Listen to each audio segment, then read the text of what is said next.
Hello students, good morning. कैसे हो? Online class में आपका स्वागत है।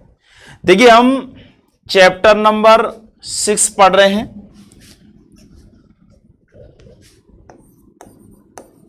चैप्टर 6 जिसका नाम अब आप लोगों को याद हो गया होगा, पुष्पीय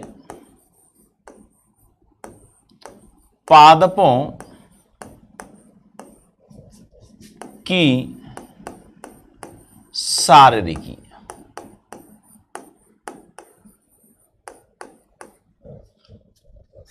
अर्थात एनाटॉमी ऑफ एंजियोस्पर्मी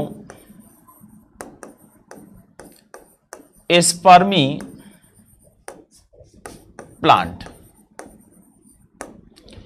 देखिए, इसमें हम पादपों के विभिन्न भागों की आंतरिक संरचनाओं का अध्ययन कर रहे हैं, जिसे हम कह सकते हैं शारीरिकी। तो पादप के अंदर मुख्य रूप से 3 भाग होते हैं, जड़, तना एवं पत्तियां। तो इस चैप्टर में हम तीनों ही भागों की शारीरिकी का अध्ययन कर रहे हैं। देखिए, पादप के जो विभिन्न भाग हैं उनमें सबसे छोटी संरचनात्मक एवं क्रियात्मक इकाई जो होती है वो कोशिका होती है। कोशिका आपस में, या यूं कह सकते हैं, कोशिकाएं संगठित होकर के ऊतकों का निर्माण करती हैं, और ये ऊतक जो है वो विभिन्न प्रकार के होते हैं, और इनके अंदर जो गुण हैं वो इनमें उपस्थित कोशिकाओं के आधार पर होते हैं। अर्थात विभिन्न प्रकार के पादप ऊतक होते हैं, जिनके बारे में हम पढ़ चुके हैं कि ये पादप ऊतकों में देखिए, एक तो होते हैं विभज्योतक और एक होते हैं स्थायी ऊतक। विभज्योतक भी 3 प्रकार के होते हैं, शीर्षस्थ विभज्योतक, अंतर्वेशी विभज्योतक और पार्श्वीय विभज्योतक। दूसरे होते हैं स्थायी ऊतक, ये भी 3 प्रकार के होते हैं, सरल ऊतक, जटिल ऊतक और विशिष्ट ऊतक। सरल ऊतक भी 3 प्रकार के होते हैं, मृद ऊतक, स्थूलकोण ऊतक और दृढ़ ऊतक। जबकि जटिल ऊतक जो होते हैं ये 2 प्रकार के होते हैं, जाइलम और फ्लोएम। इसी प्रकार से विशिष्ट ऊतक जो है ये भी कई प्रकार के होते हैं। यहां मुख्य रूप से 2 प्रकार के कहें, एक तो ग्रंथिल ऊतक और दूसरा है रबड़ छीरी ऊतक। तो इस तरह से हम पादप ऊतकों के बारे में पढ़ चुके हैं। अब हमारा जो टॉपिक चल रहा है वो है ऊतक तंत्र, अर्थात टिश्यू सिस्टम। देखिए, पादपों में विभिन्न प्रकार के ऊतक जो है वो एक व्यवस्थित तरीके से उपस्थित रहते हैं। तो इनका जो आपस में मिलकर के और एक तंत्र का निर्माण होता है। पादप के विभिन्न भागों के अंदर ये ऊतक जो है आपस में मिलकर के एक तंत्र का निर्माण करते हैं, तो उसे हम कहते हैं ऊतक तंत्र। ये ऊतक तंत्र 3 प्रकार के होते हैं। एक तो होता है बाह्य त्वचीय ऊतक तंत्र। देखिए, बाह्य त्वचीय ऊतक तंत्र जो है ये सबसे बाहर का ऊतक तंत्र होता है। इसे एपिडर्मल टिश्यू सिस्टम कहा जाता है। इस बाह्य त्वचीय ऊतक तंत्र के द्वारा पादपों की जो बाहरी जो सतह है उस सतह का निर्माण होता है। इस बाह्य त्वचीय ऊतक तंत्र के अंतर्गत सबसे पहले आती है बाह्य त्वचा, जिसे अधिचर्म या एपिडर्मिस कहते हैं। देखिए, ये एक तरह से पतली भित्ति वाली जीवित कोशिकाओं से बना हुआ स्तर होता है, यानी एक परत होती है। इसमें कोशिकाएं आयताकार या बेलनाकार या ढोलकाकार आकृति के रूप में होती हैं, और ये कोशिकाएं एक दूसरे से सटी हुई अवस्था में रहती हैं और एक सतत परत का निर्माण करती हैं। इस तरह से ये परत होती है, ये जीवित कोशिकाओं के द्वारा बनी हुई होती है।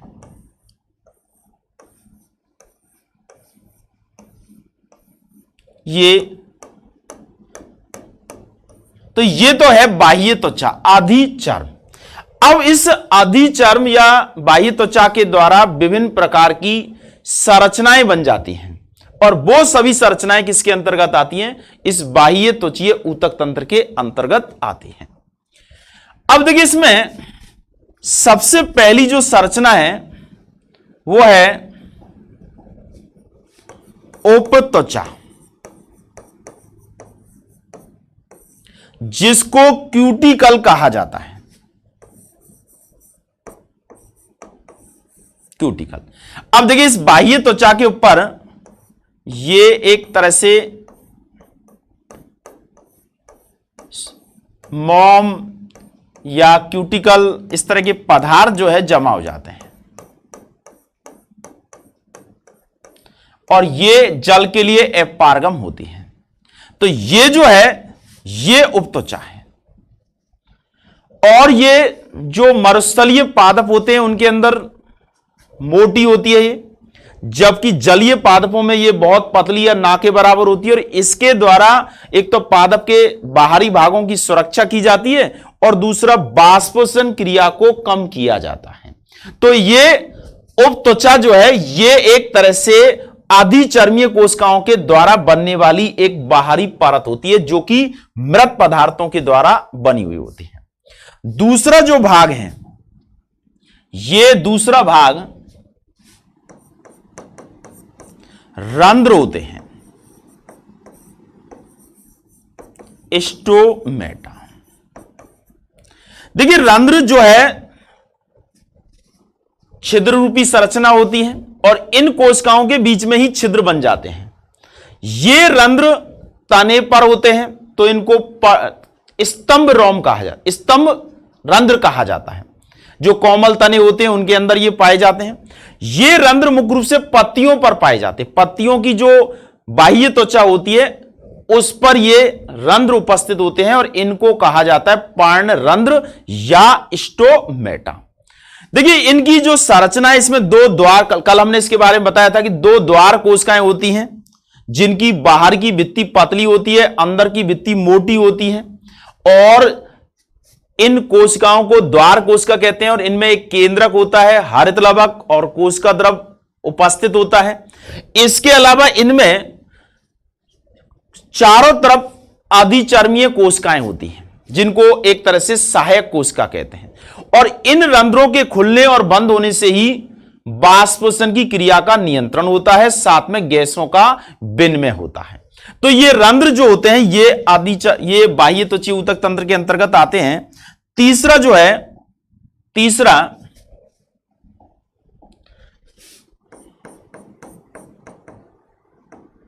रोम होते हैं, हेयर। अब देखिए, ये जो रोम है, रोम ये दो प्रकार के होते हैं। एक तो होता है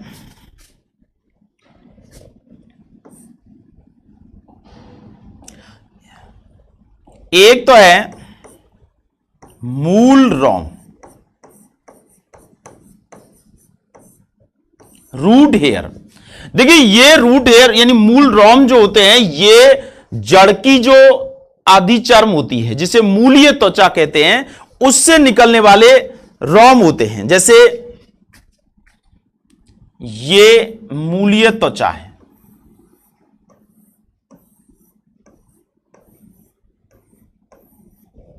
अब इस मूलीय त्वचा से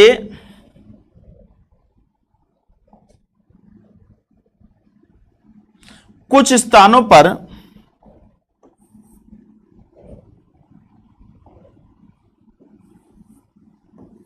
इस तरह से एक कोशिकीय संरचना बन जाती है। इसी तरह से यहां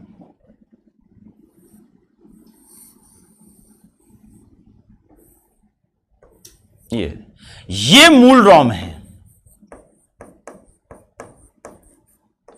ये एक कोशिकीय संरचना होती है, एक कोशिकीय, और ये मूल रोम जो होते हैं ये जल और खनिज लवणों के अवशोषण का कार्य करते हैं। किसी भी पादप की जड़ के अंदर जितने ज्यादा मूल रोम होते हैं उसकी जल अवशोषण की क्षमता उतनी ही अधिक होती है। तो ये मूल रोम एक कोश की संरचना है जो किससे, ये इस उपत्वचा यानी एक तरह से ये अधिचर्म जो है या बाह्य त्वचा है उसी से निकलने वाली संरचना होती है। तो ये मूल रोम होते हैं जो इस बाह्य त्वचीय ऊतक तंत्र के अंतर्गत आते हैं। दूसरे होते हैं स्तंभ रोम। ये तने, देखिए तना है, तने की ये अधिचर्म है,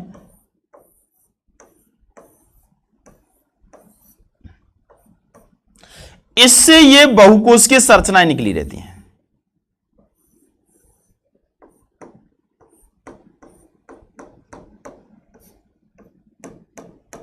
ये कहलाते हैं स्तंभ रोम।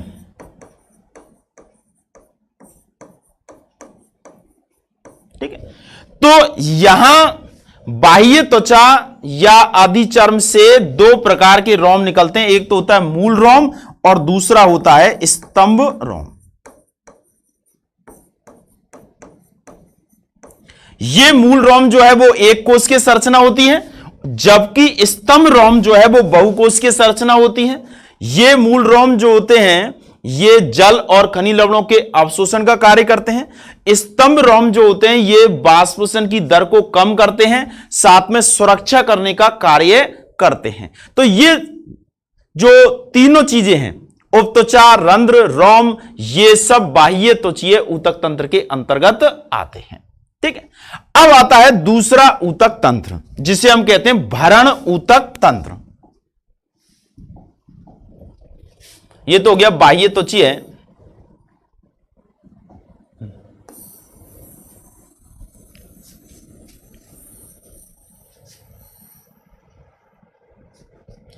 अब आता है दूसरा भरण ऊतक तंत्र। As a ground tissue system. अब देखिए ये भरण ऊतक तंत्र जो है ये कैसा होता है। अब आप देखिए यहां एक चित्र है, ये देखिए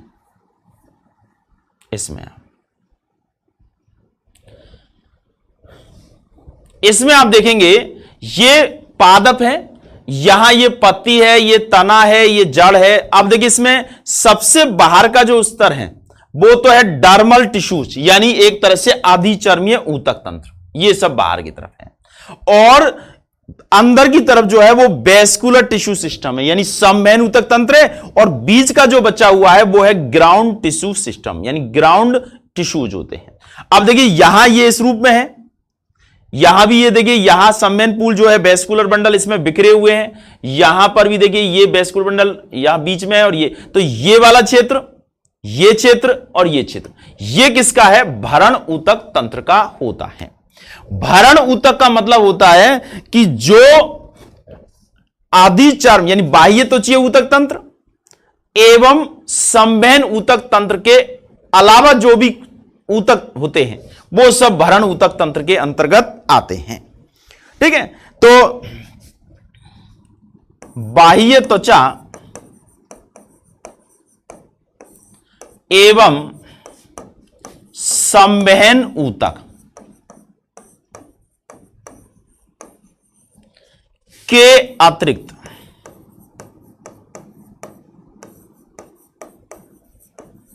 सभी ऊतक भरण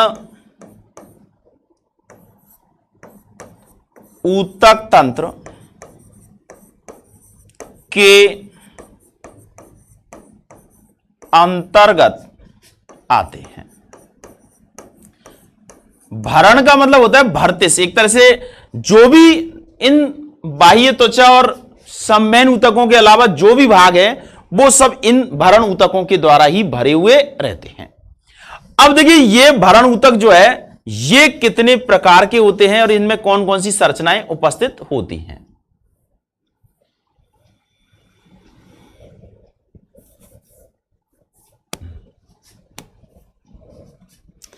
अब देखिए इसमें भरण ऊतक तंत्र जो है इसमें 3 संरचनाएं होती हैं मुख्य रूप से। एक तो होती है सबसे पहली संरचना जो है इसमें बलकुट होती है, बलकुट एज ए कॉर्टेक्स। दूसरी संरचना जो है इसमें परिरंभ होती है, पेरी साइकिल। तीसरी जो संरचना है वो है मज्जा एवं मज्जा रश्मि, जिसे पिथ एंड पिथ रे कहते हैं। ये तीनों ही भाग जो होते हैं ये किसके अंतर्गत आते हैं? भरण ऊतक तंत्र के अंतर्गत आते हैं। अब यहां हम एक एक करके भागों को लें। सबसे पहले बलकुट, फिर उसके बाद परिरंभ, तीसरा है मज्जा एवं मज्जा रश्मि। ठीक है,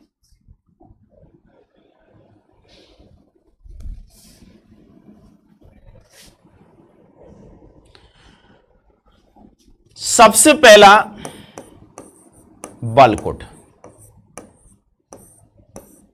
कॉर्टेक्स। देखिए ये बलकुट जो होता है वो अधिचर्म या बाह्य त्वचा के नीचे का भाग होता है। ये जीवित कोशिकाओं से बना हुआ होता है मुख्य रूप से, और इसे कह सकते हैं कि एक तरह से ये जो बलकुट है ये बलकुट बाह्य त्वचा और परिरंभ दोनों के बीच में जो भी स्थान होता है वो किसके द्वारा होता है? बलकुट के द्वारा। ठीक है, अब ये बलकुट जो भाग है ये भी 3 संरचना यानी 3 भागों में बटा होता है। सबसे ऊपर का जो भाग है वो कहलाता है हाइपोडर्मिस।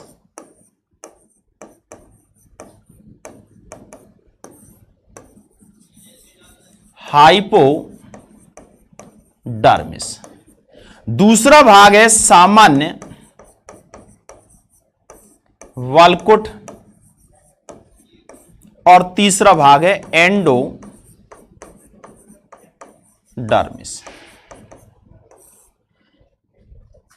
सिंपल कॉर्टेक्स और यह है एंडोडर्मिस। ये 3 भागों से मिलकर के बना होता है कौन सा? बलकुट वाला भाग। ठीक है, अब इसको अगर हम देखें जड़ के अंदर देखें तो देखिए सबसे पहले देखिए ये एक पादप की जड़ की संरचना है। देखिए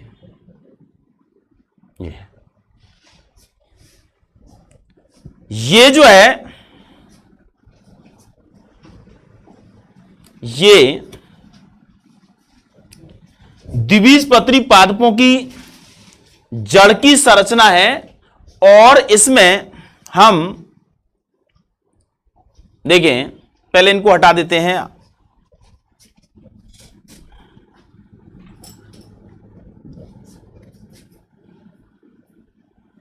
देखिए ये देखिए हाइपोडर्मिस,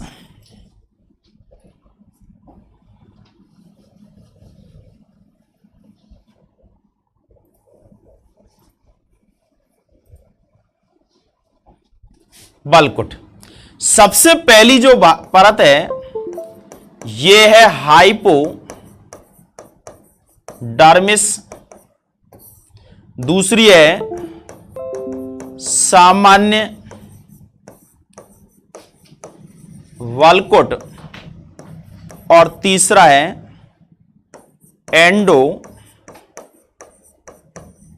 एंडोडर्मिस। ये 3 भाग होते हैं। अब देखिए इसमें यहां ये जो जड़ की संरचना है, इसमें आप देखिए ये यहां तो है बाह्य त्वचा, ये बाह्य त्वचा है, और ये सम्मेनपूल है। यहां से लेकर के और यहां तक का ये जो भाग है, ये यहां से यहां तक का, यहां से लेकर के और ये जो भाग है, ये पूरा जो भाग है ये बलकुट वाला भाग होता है। अब देखिए इसमें यहां जड़ के अंदर हाइपोडर्मिस होती नहीं है। एक तो होते हैं सामान्य बलकुट जो दिख रहे हैं, देखिए सामान्य बलकुट है ये, और नीचे की तरफ ये जो परत है वो एंडोडर्मिस है।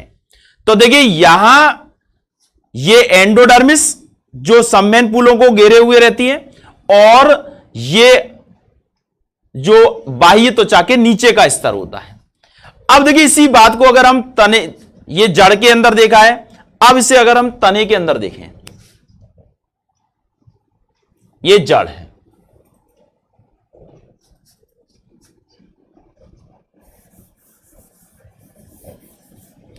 अब देखिए इसमें ये द्विबीजपत्री पादप का तना है।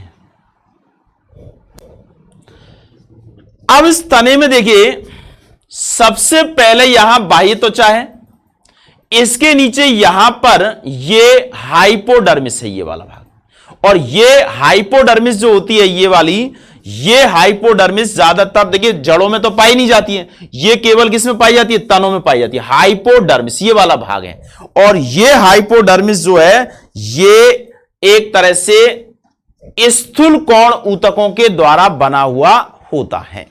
स्थूल कोण ऊतक वो होते हैं जिनकी कोशिका भित्ति पर क्यूटिन, लिग्निन, इस तरह के जो पदार्थ हैं, यानी पेक्टिन, हेमिसेल्लोज, सेल्लोज जैसे पदार्थ हैं, उनका जमाव हो जाता है।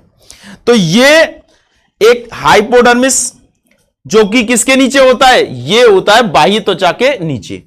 इसके नीचे ये सामान्य बलकुट है, ये यहां तक तो हाइपोडर्मिस है, ये सामान्य बलकुट है, और सामान्य बलकुट जो होते हैं ये मृदुतकीय संरचना होती है, कोमल भित्ति वाले कोशिकीय संरचना होती है, और ये नीचे की तरफ की जो स्थिति होती है वो है, ये तो सामान्य बलकुट हो गया। सबसे नीचे होता है एंडोडर्मिस जो कि एक परत के रूप में होती है। ये देखिए यहां देखिए आप एंडोडर्मिस, अर्थात परिरंभ से पहले की संरचना जो होती है वो एंडोडर्मिस होती है। यहां देखिए ये एंडोडर्मिस हो रहा है, देखिए ये लिखा हुआ है एंडोडर्मिस, ये वाला। तो ये तो सबसे ये तो है बाह्य त्वचा, इसके नीचे है हाइपोडर्मिस, सामान्य बलकुट, और सबसे नीचे है एंडोडर्मिस। तो ये 3 भाग होते हैं, ठीक है। तो एक एक बार फिर समझ लीजिएगा कि देखिए इसमें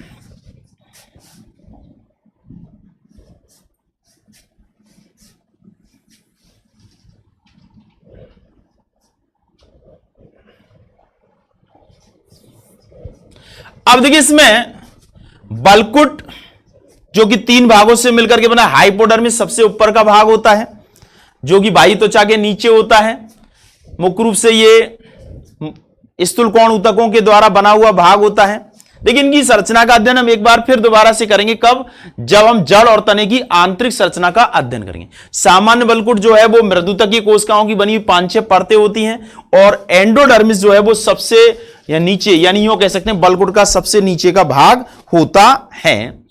अब दूसरा जो भाग है, ये तो हो गया भरण ऊतक का पहला भाग, दूसरा होता है परिरंभ। परिरंभ, अब देखिए इसमें आप देखें परिरंभ जो क्षेत्र होता है ये बलकुट के नीचे का क्षेत्र होता है, संवेदनपूलों को चारों तरफ से घेरे हुए रहता है। देखिए इसमें देखिए ये एंडोडर्मिस है, एंडोडर्मिस के नीचे की तरफ ये जो स्तर होता है यहां पर ये वाला क्षेत्र, ये परिरंभ क्षेत्र होता है जो मुख्य रूप से दृढ़ ऊतकों के द्वारा बना हुआ होता है, और जड़ों में जो पार्श्व वृद्धि होती है वो परिरंभ वाले भाग के द्वारा ही होती है, और ये जो भाग है परिरंभ, ये एक तरह से भोज्य पदार्थों का संचय भी करता है और सुरक्षा करता है संवहन ऊतकों की। तो ये परिरंभ वाला भाग होता है। इसी तरह से आप देखिए, ये तो जड़ के अंदर देखिए परिरंभ, और तने के अंदर आप देखेंगे, तने में, तो ये तने का चित्र है। देखिए तने में आपको दिख रहा है पेरीसाइकल, ये दिख रहा है पेरीसाइकल, ये परिरंभ है जो यहां पर स्थित है, ये एक तरंगित परतों के रूप में है, पेरीसाइकल है। ठीक है, तो ये परिरंभ होता है। अब आता है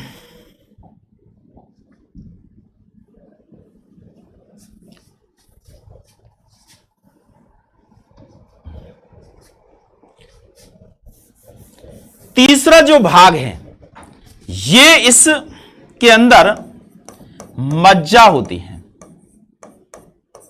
एवं मज्जा रश्मि।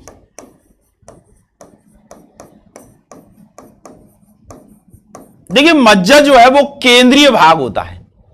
केंद्रीय भाग क्या कहलाता है? मज्जा कहलाता है, और इसमें मृदुतक मुख्य रूप से पाए जाते हैं। देखिए आप देखिए, इसमें देखिए ये जो बीच का भाग है, पित्त लिखा हुआ है, ये पित्त बीच का भाग, और यहां भी पित्त है। इसी तरह से आप देखिए तने में, देखिए ये तना है, ये जड़ में देखेंगे। अब देखिए जड़, इसमें देखिए इसका ये जो बीच वाला भाग है, ये वाला, ये क्या है? पित्त है। और इनके बीच वाला ये जो जाइलम के बीच में जो भाग बच रहा है, ये जो कहलाता है वो मज्जा रश्मि कहलाती है, यानी पित्त रे कहलाती है। तो इस तरह से ये भरण ऊतक के विभिन्न भागों का हमने अध्ययन किया है। तो इसमें भरण ऊतक में देखिए, एक तो होता है बलकुट वाला भाग, और दूसरा होता है परिरंभ, तीसरा होता है मज्जा। बलकुट सबसे ऊपर होता है, ये भी तीन परतों से बनकर, तीन भागों से मिलकर के बना होता है, हाइपोडर्मिस, सामान्य बलकुट और एंडोडर्मिस। एंडोडर्मिस के नीचे परिरंभ होती है, परिरंभ के अंदर की तरफ, यानी सबसे अंदर जो जड़ और तने का भाग होता है वो मज्जा होती है, और परिरंभ और मज्जा के बीच में जो स्थान होते हैं उनको मज्जा रश्मि कहा जाता है। तो इस तरह से भरण ऊतक जो है ये विभिन्न ऊतकों से या विभिन्न भागों से मिलकर के बना हुआ होता है। ठीक है, तो आज हमने ग्राउंड टिश्यूज यानी भरण ऊतक का अध्ययन किया है। अब आप लोग होमवर्क नोट कर लीजिएगा आज का।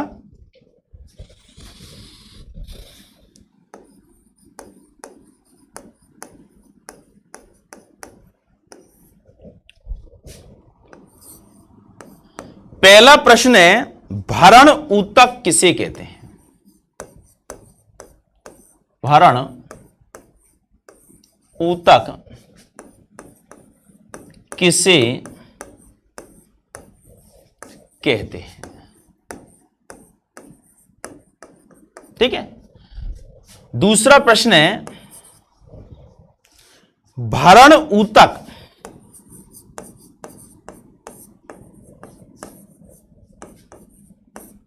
के विभिन्न भागों का नाम लिखिए। भरण ऊतक के विभिन्न भागों का आपको क्या करना है? नाम लिखना है। वलकुट कितने स्तरों से बना होता है, यानी कितनी इसमें भाग होते हैं। और चौथा जो प्रश्न है वो है, परिरंभ क्या है?